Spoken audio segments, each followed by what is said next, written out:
ওকে, তার মানে এটি প্রকাশ্য খবর যে আসলে আমরা বিএনপির আয় ব্যয়ের হিসাবটা বিএনপি নেতা নেত্রীরা এখান থেকে কমিউনিস্ট পার্টির হোল টাইমারদের মতো টাকা নেন কিনা সেটাও আমরা একটু জানতে পারবো। আচ্ছা খালেদ, আমি আপনাকে আপনার অনুষ্ঠানের মাধ্যমে বলতে চাই, গত 2 বছর তো আমার স্ত্রী আমার মানে সংসার টেনেছেন, আমরা ভাবি সম্পর্কে একটু জানি, সুতরাং সেটা মানে উনার হয়তো মানে আপনাকে টানা শুধু না, মানে আমাদেরকে আপ্যায়ন করে খাওয়ানো মানে মানে সেটা আছে, কিন্তু সেটা বিএনপির ক্ষেত্রে আমরা এটা একটু পরিষ্কার জানতে চাই। আরেকটা কথা হচ্ছে যে এইটা যেহেতু একটা শেষ পর্যায়ে, আপনার কথা শুনে আমরা একটু আশাবাদীকে শুনে আমরা আজকের অনুষ্ঠান এখানে শেষ করতে চাই যে আমরা যতটা ট্রান্সপারেন্সি এনসিপির কাছ থেকে আশা করি, সেই প্রত্যেকটা বিষয়ে যে রাজনৈতিক সংস্কারের কথা আশাবাদী প্রশ্নটা তুলেছিলেন, যে আপনাদের রাজনৈতিক অবস্থান, আদর্শগত অবস্থান, পার্টির ভিতরে গণতান্ত্রিক অবস্থান, পার্টির আয় ব্যয়, যেগুলি আমরা এনসিপির কাছ থেকে জানতে চাচ্ছি, সেগুলি আপনারা আমাদেরকে দিবেন কিনা, ওই স্বচ্ছতা ওই জবাবদিহি আমরা পাবো কিনা? নিঃসন্দেহে বিএনপি প্রস্তুত, বিএনপি এই ট্রান্সপারেন্সি বিশ্বাস করে। আরেকটা কথা আপনার মাধ্যমে বলতে চাই যে নতুন রাজনৈতিক বন্দোবস্তের কথা ছেলেরা যে 24 সালের অগাস্টের পর থেকে বলা শুরু করলেন, এই নতুন রাজনৈতিক বন্দোবস্ত কিন্তু বিএনপি একটা পুরনো পার্টি হিসেবে বিএনপি কিন্তু নতুন রাজনৈতিক বন্দোবস্তের দিকে এগুচ্ছে। আমাদের নেতা তারেক, যেটা আপনি বলেছেন, আশরাফ কায়সারও বলেছেন যে আমাদের ভারপ্রাপ্ত চেয়ারম্যানের বক্তব্যে আপনার ইমপ্রেসড, ওনার যদি বক্তব্যগুলো যদি আপনি দেখেন, সেখানে কিন্তু প্রচুর নতুন রাজনৈতিক বন্দোবস্তের কথাই তিনি বলেন, নিউ এনগেজমেন্টের কথা তিনি বলেন, কিন্তু সেইসব কথার সাথে তো বাস্তবতার মিল নাই। আমাদের পুরান মানে আমি যে জায়গায় বড় হয়েছি সেই জায়গায় একটা কথা ছিল, ছবির লগে ফটোর মিল নাই ভাই। হ্যাঁ, ছবির লগে ফটোর মিল নাই, এটা ঠিক। যে আমার না হ্যাঁ রাইট, আপনার সাথে আমি মানি। এখন আমার নেতা এই কথা বলছেন, কোনো ক্ষেত্রে যদি সেটা আমি অনুসরণ না করি, তার জন্য তো আমার নেতার রেসপন্সিবল। কিন্তু নেতা যখনই জানছেন, তিনি কিন্তু ব্যবস্থা নিচ্ছেন। নাহিদ বাসে চড়ে, সার্জিস 135 গাড়ি লিয়ে চড়ে, তাহলে আর আমরা তাদের দোষ দিব কেমনে? না, আমি নিজেও তো বাসে চড়ি, তো হোয়াটস রং? না, because you are Nahid, good নেতা, বা আপনার মতো হইতে চায় নাহিদ, আর আমি হচ্ছি ব্যাড নেতা, আমি হচ্ছি সার্জিস, আমি 165 গাড়ি লিয়ে চড়ি। আমি এখন এলাকায় গেলে একটা গাড়ি দিয়ে যাই, পেছনে কোনো গাড়ি থাকে। ঠিক আছে রিপন ভাই, আমার মনে হয় যে আপনি অনেকগুলি বিষয়ে আসলে আমাদেরকে পরিষ্কার করেছেন। আপনি একটা স্বচ্ছ এবং জবাবদিহির অবস্থান আপনার সবসময় ছিল, এখনো আছে। আমি আশরাফ ভাইয়ের বক্তব্য দিয়ে আমি এটা শেষ করতে চাই আজকের অনুষ্ঠানে। আমরা অনেক বিষয়গুলি খোলামেলা আলোচনা চাই। আশরাফ ভাই যদি এখন একটু কনক্লুডিং। ইতিহাস আমাদেরকে একটা বড় সুযোগ দিয়েছে আমাদের পুরো রাজনীতিকে রিব্র্যান্ডিং করার। হাসিনা পালিয়ে গেছে, এটা অতীত।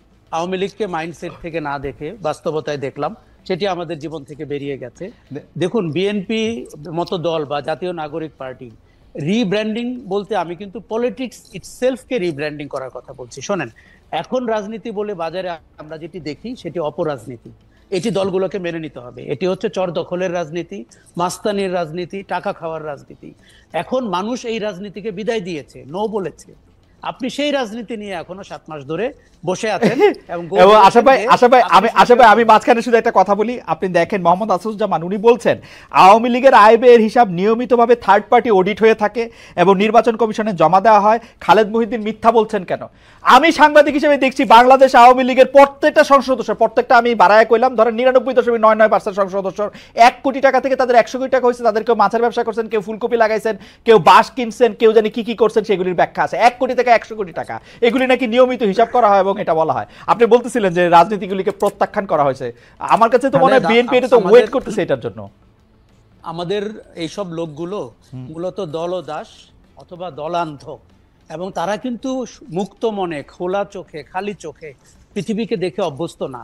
কাজেই দল বিএনপির জন্য, দেখুন বারবার কেন বিএনপির নাম বলছি, কেন এই যে ইতিহাসে সুযোগ পেয়েছে দলটি তার ক্লিনজিং করার, তার দূষিত রক্ত বের করে দিয়ে তার সঞ্চালনে নতুন রক্ত ঢোকানোর, এটি যদি সে 7 মাসে না নিয়ে থাকে, আগামী 10 মাসে না নিয়ে থাকে, এর জন্য যে প্রায়শ্চিত্ত বিএনপি করবে সেটির আপনি আর আমি যদি বেঁচে থাকি আমরা দেখব।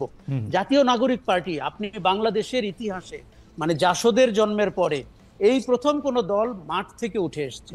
আমি সেই দিন মানিক মিয়া এভিনিউতে তাদের অনুষ্ঠানে গিয়েছিলাম, আত্মপ্রকাশ অনুষ্ঠানে। একটা জিনিস আমার কিন্তু মনে হয়েছে যে এই যে 1500 মানুষ মারা গেছে, 30,000 মানুষ আহত হয়েছে, এদের দায় কিন্তু নাহিদের ঘাড়ে। এরা কিন্তু ওই দিন অনুষ্ঠানের সম্মুখভাবে আমার পাশেই ছিল। আমরা কিন্তু বড় দলগুলোকে এদের দায় নিতে দেখছি না। কিন্তু কাজেই কেন কিন্তু আমি এই আশরাফ ভাই, দলটিকে- কিন্তু আশরাফ ভাই, এই মৃত্যুর, এই দুর্ঘটনার, এই আত্মত্যাগের দায় কি আমাদের সবারই নেওয়া উচিত না? ওদের ঘাড়েই আমরা না, না, সবকিছু চাপাই দিব? আমি না, দুঃখের সাথে আমি- কথাটা আমি- আমি বলছি। তো- আমি তো- আমি একটু আমি তো বলি জানতে খালেদ, চাচ্ছি- আচ্ছা। আমাদের প্রত্যেকের নেওয়ার কথা, বাংলাদেশের নেওয়ার কথা। বাস্তবতা তো সেটা না। আমরা এখন ভোটের মাঠে নেমে গেছি, আমরা চর দখল করছি। সেই সচিবালয়ে গেলে আপনি দেখবেন যে কোন সব লোকগুলো আবার ফিরে এসেছে প্রশাসনে, সেই কালপ্রিটরা ফিরে এসেছে। শোনেন, ভুক্তভোগী ছিল না, অন্যায় করা হয়নি, এটা আমি একবারও বলছি না, কিন্তু শেষ পর্যন্ত আমাদের প্রত্যেকের ঘাট থেকে আমরা দায়টি ফেলে দিয়েছি। আমরা যার যার জীবনে ব্যস্ত হয়ে গেছি। আমাদের অন্তর্বর্তী সরকারের উপদেষ্টা থেকে শুরু করে অনেকের মধ্যে আমি অ্যাম্বিশন টের পাচ্ছি। তারা পদ পদবি দখল করেছেন, তারা সারা জীবনে যা করতে পারেননি এখনই তা করে ফেলার চেষ্টা Right. করছেন, এবং আমি বলবো এটি ভয়ঙ্কর। আমার মনে হয় যে শোনেন, আমরা যেহেতু আমি শুধু বলি, আমাদের প্রত্যেকের এই কারণেই কিন্তু অপশাসন আবার ফিরে আসতে পারে, এবং অথবা নতুন যারা শাসক হবেন তারা ওই অপশাসনের প্রতিচ্ছবি হবেন বলে মানুষ ভয় পাচ্ছে। যেহেতু বিএনপির কথা বারবারই আসলো, রিপন ভাই আপনি এইবার তাহলে এটা শেষ কথা বলে দেন 1 মিনিটে, আপনি বলতে চাইছিলেন। না, আপনি যেটা বলছিলেন যে মানে এই দায় বলতে বোঝাচ্ছে যে যারা আপনার বা 24-এর আন্দোলন যারা মানে শাহাদত বরণ করলেন, পঙ্গুত্ব বরণ করলেন, তাদের দায় এনসিপির কাঁধে শুধু যাবে কেন? বড় রাজনৈতিক দল হিসেবে নিঃসন্দেহে এইটার দায় তো বিএনপির কাঁধেও, তাই না? এবং সমগ্র রাষ্ট্রের আমাদের সবার কাঁধে এর দায় আছে, এবং এই দায় আমাদের সবার শোধও করতে হবে, এটাও সত্য কথা।